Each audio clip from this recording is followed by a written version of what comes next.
weekend's gone past, Dave, and of course you're looking forward to playing in a cup game, but there is no fixture coming up and coming for you in terms of the weekend. So do you welcome this cup game that's coming up against Rotherham? Well, it was the same as last round. We didn't have a game before the Doncaster game on the weekend, so it's the same scenario. I can remember speaking to Richie Wellens and him saying we thought you were going to go really strong because we didn't have a game at the weekend, and obviously we made 9 changes, so it's the same scenario again. And you know, we'll pick a team that's right for this football club. In terms of when you say it's right, it's a team that you're going to pick that's going to try and win the game, isn't it? That's first and foremost. Yeah, look, yes and no. Yes and no. You know, I'd be lying if I said that winning is the standout reason for these games. I think any manager that tells you something different. Well, no, I can't say that because that might not be true. I don't know. But for us, it's not just all about winning in these games. It's not. I said to you after the game Saturday, these games this year have served a real good purpose for us. I think we had 4 or 5 of them now, and you know players have, you know, Zach Williams played against Wolves, I think it was, and 4 days later he was in the first team. You know, we've had Conor O'Riordan playing him, we've had Joel Taverner playing him.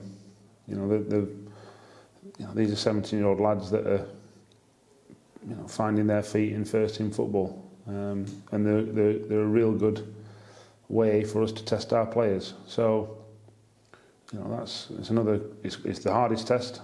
You know, we can't have had a harder draw unless it was away from home.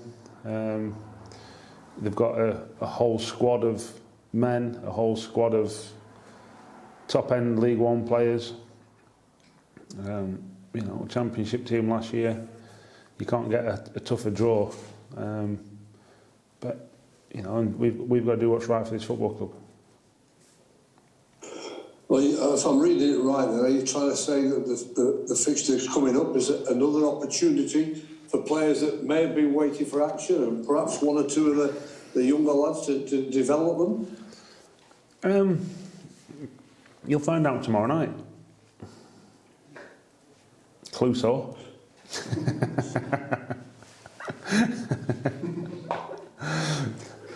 or is it Jack Brabin? You're a naked gun, aren't you? You're Leslie Nielsen.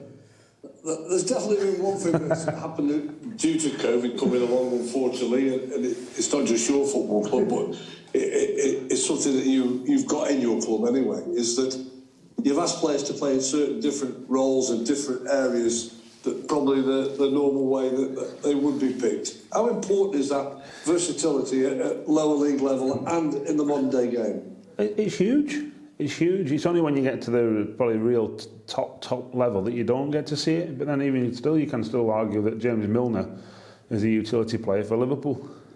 You know, one of the best teams in the country, in Europe.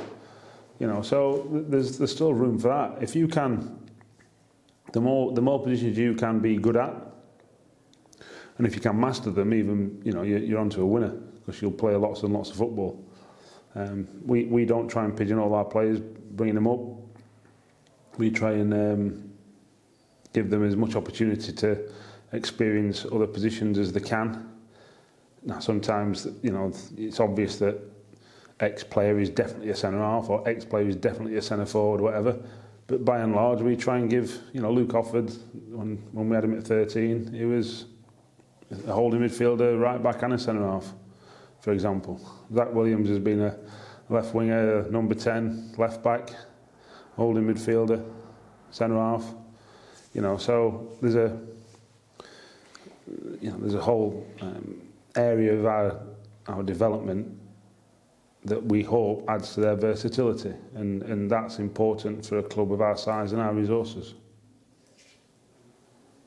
Just looking back from the games that you played, you had a tough set of fixtures anyway to get to where you are in this particular competition, and it is the nitty-gritty time of it now, and you know, it's one of those, isn't it, where it offers good prize money, and a step closer to Wembley. That's got to be an incentive. Well, it's definitely an incentive playing at Wembley. You know, and there's a bit of prize money. But again, there's a bigger picture than just that. I don't even know how many games it is till Wembley, for example, because I haven't looked. But I know it's important, and I know it's not that far away. But it's more important that we get back to something like what we've shown before Saturday, if you like, and playing the right way. And like I say, it's going to be a real tough game. A real tough game against strong, physical, you know, a team that's used to winning football matches. And we've got to make sure we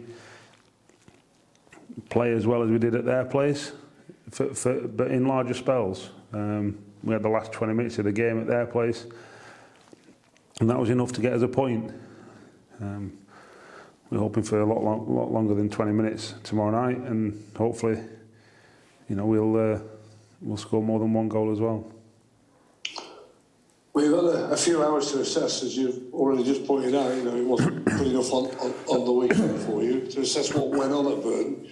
Just for you on your own sort of state of where you are on the red card that you received at half time, is there something that you have worked on? Is it again that you've got to try and curb those dugout emotions that go on inside you? Of course, yeah. You're right. You know, I'm back on the touchline, if you like, for the 90 minutes, and I've got to make sure that I've got coping strategies and all the rest of it. You know, and I can sit here and say that the ref was shocking. It doesn't make any difference. You can't, you know. Don't get me wrong. He took offence to one thing I said. Didn't shout at him. Didn't swear at him. I said something. He didn't like what I said.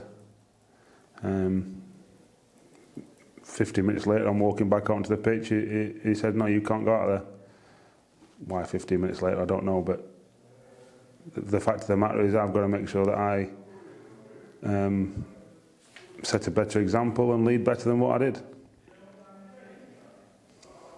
Does it unsettle the players, Dave? That I suppose you sat in that, in that stand, feeling a bit disappointed with yourself while the game has still got 45 minutes to go.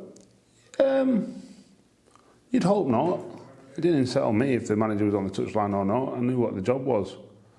But it might do. You know, that's, again, if I give a player an excuse for my own actions, then I've not done my job properly. So that's what I spent most of yesterday, most of Saturday night, not going to bed till 3 in the morning, thinking about myself, and that shouldn't happen. That should be energy better spent elsewhere, and that's the disappointing thing. So, lots of reflection at the weekend. Lots and lots of reflection. You know, and like I say, you're right. There's no getting around the fact that even though I thought my words were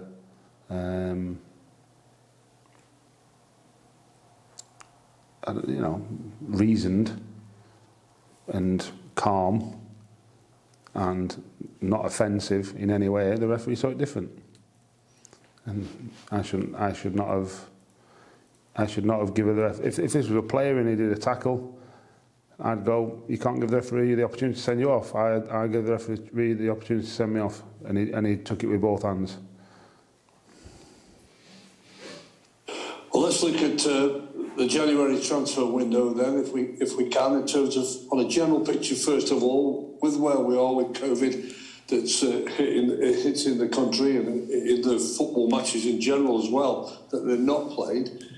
How do you think this could affect the January transfer window, Dave? Because there'll be a lot of clubs like yourselves looking to bring loan players in, possibly from the Championship or the Premier League. Do you think it could affect them, that they may want to keep them in numbers or not? Quite possibly. I don't think so. Not in my experience so far, I have to say.